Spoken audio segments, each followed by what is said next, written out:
l'équipe Drop and Go a travaillé sur un sujet proposé par Technoflex. On leur a demandé leur vision de la poche médicale à 5 ans. Et ben, comme tout le monde, ils avaient 24 heures. Et comme tout le monde, vous avez 3 minutes. Une jolie équipe composée de étudiants STA et Mondragon.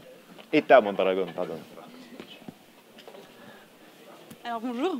Donc notre sujet a été proposé par Technoflex. Et donc on a dû révolutionner la poche à perfusion. Donc est-ce que ça vous semble impossible de révolutionner cette poche? Pour nous, au début, ça l'était. À la fin, à la fin, on a trouvé une solution, enfin, on l'espère, et on va vous la présenter. Donc en fait, cette poche, elle a 30 ans, et ça fait 30 ans que c'est la même. Elle n'a pas bougé. En fait, on est passé des bouteilles en verre aux poches en plastique. Et voilà, il n'y a pas eu d'autre évolution. Du coup, notre projet, c'était ça. Plus près le micro. Pardon, ok. Donc le problème, c'est qu'il y a beaucoup d'accidents médicamenteux avec cette poche. Donc regardez les résultats, c'est vraiment très dommageable et notre but, ça a été de les éviter. Voilà, le but, c'est vraiment d'arrêter ces morts très, très dommageables. Donc comment arrive-t-il? Comment ces faits peuvent se produire? Donc on va prendre un infirmier et il va nous montrer comment il fait pour se tromper.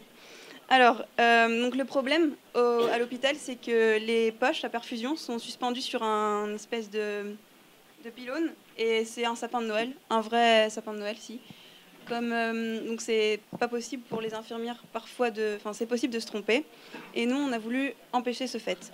Du coup, les 6 erreurs sont qui prend les poches, etc. Donc les erreurs peuvent être d'administrer le mauvais médicament à un mauvais moment, une mauvaise administration, une mauvaise préparation ou un mauvais patient, ça peut arriver. Ok. Ou une mauvaise dose. Donc il y a 6 erreurs à éviter. Donc nous, notre but, on va essayer de résoudre ce problème. Et en plus, je peux rajouter que le retour des lots, quand ils arrivent dans le paquet avec ces poches, on sait déterminer combien il en manque. Donc on sait déterminer combien ont déjà été utilisés, mais on ne sait pas à qui elles ont été déterminées. Donc ça, c'était vraiment le gros problème. Et du coup, il nous faut un traçage vraiment unitaire. Donc comment on va montrer ce projet qui vise à éliminer accidentellement les pertes ou les pertes de personnes. Donc on a en fait une guirlande de poche. On peut changer le slide si tu veux pour montrer la photo. Une guirlande de poche. Comme celle-ci, comme les post-it. Donc l'infirmière contrôle le bon produit pour le bon patient grâce à une puce NFC, donc Near Field Communication. Si c'est OK, elle a accès à toute la prescription en temps réel, donc ça évite les problèmes. Pour adapter la dose au patient, l'infirmière peut choisir le nombre de doses en craquant la soudure, qui est juste ici, pour former une seule poche complète et range le reste de la guirlande, donc pour éviter les problèmes. Donc en fait, le but... Tu peux remettre le slide avant, s'il te plaît. Donc le but, c'est une guirlande connectée. Donc on ajuste la dose. Donc adaptabilité, traçabilité, stockage, ce sont nos 3 points. Adaptabilité parce qu'on adapte la dose à chaque patient. Traçabilité parce qu'on peut la suivre grâce à une puce qu'on a instaurée dans la poche. Et stockage parce qu'on peut jouer sur le stockage à l'hôpital. Voilà. C'est ça, exactement.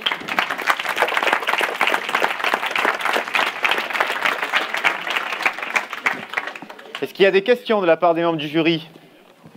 Au regard de leur âge avancé, vous risquez d'utiliser cette poche avant moi? Bon, ça va, le prenez pas mal. Toi, ils se sont trompés à la naissance, je pense, de poche. Hein, Jérémy? Non, moi, j'ai une question. C'est en fait, je trouve super habile le système pour la quantité, là, avec des poches qu'on peut relier entre elles, c'est ça? Qu'on peut craquer. Comment c'est fait aujourd'hui? Parce que ça paraît tellement évident ce que vous avez trouvé, là. Aujourd'hui...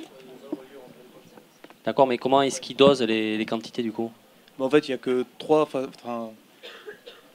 vraiment poches possibles pour certains types de produits. C'est-à-dire que pour des personnes allant de 0 à 100 kg, on peut avoir que 3 dosages. Et grâce à ce système, en fait, on va pouvoir relier, choisir la dose idéale à prescrire pour les personnes. Et voilà. C'est gentil, Alain, d'expliquer à Joannet. Moi, ça fait 10 ans que j'ai mis arrêté. à côté exprès. Oui. Sympa. Est-ce qu'il y a d'autres questions? C'est clair? Un petit mot de la part d'Isabelle pour Technoflex. Bon, déjà, merci à l'équipe d'avoir travaillé sur ce sujet. Hein. Sans vouloir faire de jeu de mots, ça n'avait pas emballé tout le monde. Donc, cette équipe a choisi et a accepté le défi. Au début, bah, effectivement, de se dire, bah, ça fait 20 ans, 30 ans qu'elle existe, cette poche, bah, c'est qu'elle va bien, quoi, finalement. Et puis, je les ai vus commencer à mettre des post-it, donc j'ai dit, bah, je vais les laisser un peu brainstormer. Je suis revenue 1h30 après, et vraiment, on ne sait plus par où commencer, là, tellement il y en a. Donc, en fait, la solution, elle est vraiment intéressante, parce qu'il y a des grands enjeux aujourd'hui. Hein. On gaspille trop de médicaments, et on les met à la poubelle. Hein. Comme ils ont dit, il y a 3 dosages. Entre 0 et 100 kg, donc pour les enfants, ben, on va utiliser 10% d'une poche de 10 ml et tout le reste va à la poubelle. Les chiffres qu'ils ont mis là, ils les ont trouvés sur Internet et ils sont justes. C'est qu'il y a des tas de morts qui viennent pour une maladie et qui meurent pour autre chose. Parce que bah, ce n'est pas le bon médicament, ce n'est pas le bon patient, ce n'est pas la bonne voie d'administration, ce n'est pas la bonne dose. Et c'est un fait réel. Et on a les institutions réglementaires qui sont de plus en plus vigilantes là-dessus. Et donc, cette solution, bah, elle est manufacturable, elle est réalisable. Et c'est vraiment effectivement une bonne idée. Merci à vous. Pascal Casco, c'était quoi le langage Anglais. C'était quoi le langage de cette nuit? Anglais? English? During the night? Ok. Pascal Casco.